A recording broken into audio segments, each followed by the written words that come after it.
Anda masih menyaksikan Breaking News Kompas TV, Saudara. Ini adalah situasi di lokasi terjadinya kecelakaan lalu lintas di mana sebuah bus pariwisata mengalami kecelakaan tunggal masuk ke dalam jurang. Ada 7 orang dilaporkan tewas di tempat kejadian, sementara puluhan lainnya mengalami luka dan dirawat di Rumah Sakit Sayyidiman Magetan. Untuk informasi terbaru, Saudara, kami tanyakan pada jurnalis Kompas TV ada Hendra Setiawan yang saat ini berada di Puskesmas Pelausan Magetan, Jawa Timur. Hendra, selamat petang. Jadi seluruh korban ini sudah dipindahkan ke Rumah Sakit Sayyidiman, benar begitu, Hendra? Ya, Nilo dan saudara, secara berangsur-angsur memang tadi puluhan korban dari korban selamat khususnya yang sempat dievakuasi dan dirawat di Puskesmas Pelausan Magetan di mana saya berdiri ini semuanya sudah dipindahkan ke Rumah Sakit Sayyidiman Magetan. Nah, perpindahan ini selain karena faktor ada total 30 lebih yang menderita luka berat dan belasan lainnya luka ringan, lebih kelengkapan alat dan juga kesiapan rumah sakit Sayyidiman Magetan sehingga pertimbangannya itu sehingga para korban selamat kalau korban luka-luka itu dilarikan atau dievakuasi ke Rumah Sakit Sayyidiman Magetan. Iya. Hendra, untuk 31 yang mengalami luka berat ini seperti apa kondisi mereka sejauh ini? Jadi sekilas saya gambarkan Niluh, tadi saya sempat beberapa kali wawancara dengan korban selamat yang menderita luka ringan, dia menceritakan bahwa bus itu memang sudah sempat mengalami atau nabrak kendaraan lain di atas atau artinya sebelum kecelakaan itu terjadi dan diduga memang rem mengalami blong. Nah, ketika rem blong posisi jalan melintasi jalan menurun dan menikung, bis lalu kemudian hilang kendali dan lurus saja terperosok menuju jurang. Nah, bus sempat terguling hingga sejauh hampir kedalaman 30 meter sehingga para penumpang, total ada 50 penumpang tadi di dalam bus termasuk lansia dan anak-anak yang rombongan wisata ini mereka saling himpit, bahkan ada yang terjepit. Itulah yang membuat beberapa atau 30 lebih penumpang di bus ini mengalami luka berat. Begitu, Nilu. Baik, Hendra, bisa Anda gambarkan kepada kami seperti apa sebenarnya kontur jalan di lokasi kecelakaan ini? Termasuk juga, ini kan jurang ya di bawahnya dan kedalamannya luar biasa sekitar 30 meter tadi disebutkan oleh Kapolres Magetan. Apakah ada pembatas jalan yang memang sudah cukup bagus begitu yang bisa menahan kalau misalnya terjadi kecelakaan? Ya, Nilu dan saudara, kawasan Sarangan Magetan, artinya kawasan ini memang rawan kecelakaan karena kontur ini tepat di kaki Gunung Lawu, ketinggian mencapai di antara 1.000 hingga 2.000 mdpl meter di atas permukaan laut. Memang ini kawasan pegunungan. Nah, lokasi di mana kecelakaan ini terjadi adalah Jalan Tembus Cemoro Sewu Sarangan, artinya dari kawasan Telaga Sarangan menuju Cemoro Sewu dan sebaliknya. Nah, kalau kendaraan bus ini berangkat dari Semarang menuju Sarangan, artinya dia berangkat dari atas turun ke bawah. Nah, turunan ini karena bis mengalami rem, dugaannya adalah rem blong, sehingga dia hilang kendali, sopir tidak bisa mengendalikan laju bis. Bahkan meski sudah menurun dan juga menikung, ada pembatas jalan juga berupa besi, bis tetap menabrak pembatas jalan, kemudian terpelosok lagi lebih jauh ke menuju jurang.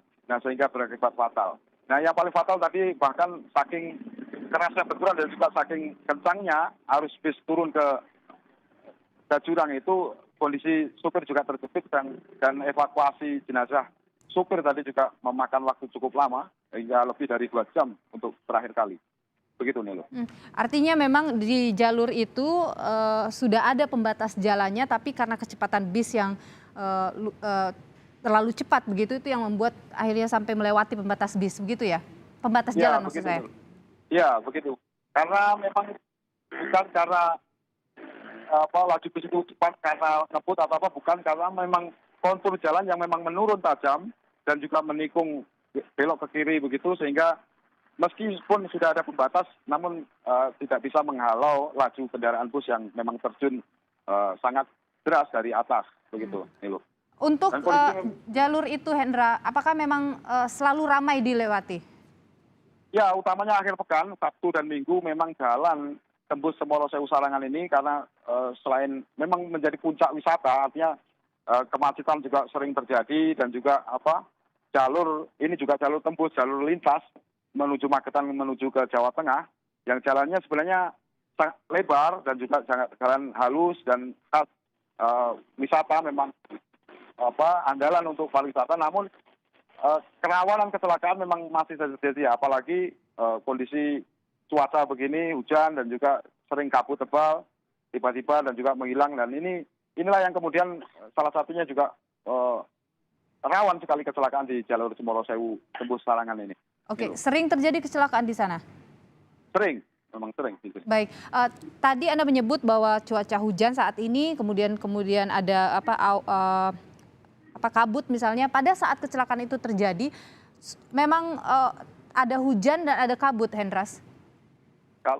Kondisi pada minggu siang tadi memang cukup cerah sebenarnya, hanya mendung tipis saja.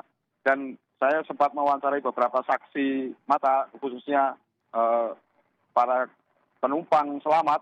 Dia menceritakan memang bis ini sudah mengalami masalah pada remnya.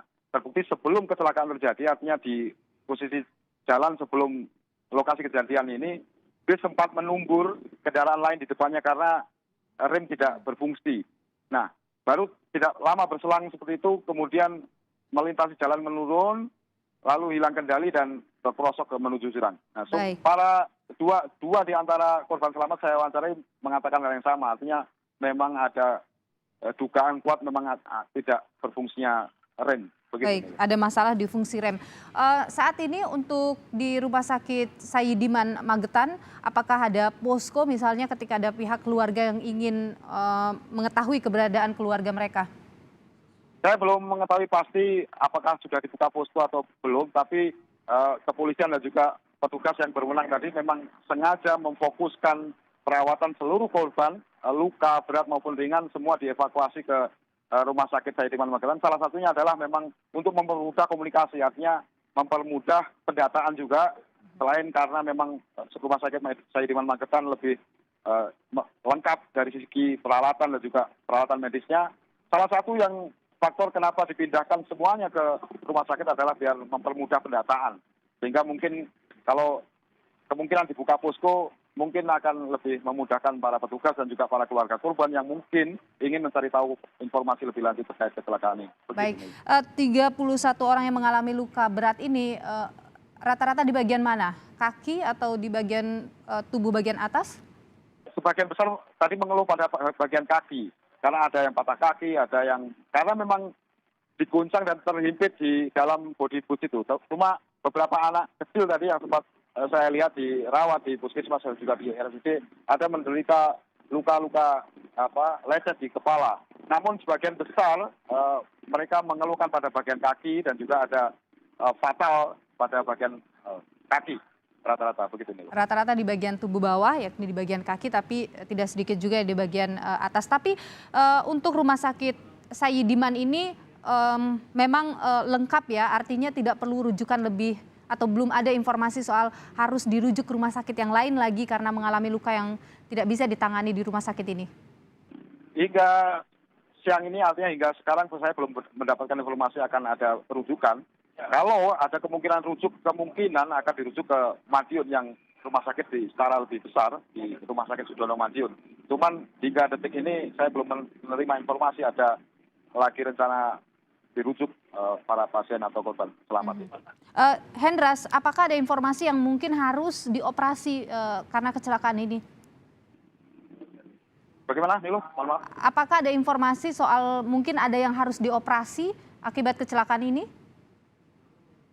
Kemungkinan ada, karena dari total 50 pasien yang 50 penumpang maksud saya, 30 lebih mengalami luka berat. Luka berat itu bisa diidentifikasi dari patah tulang dan juga mungkin gegar kepala, gegar otak.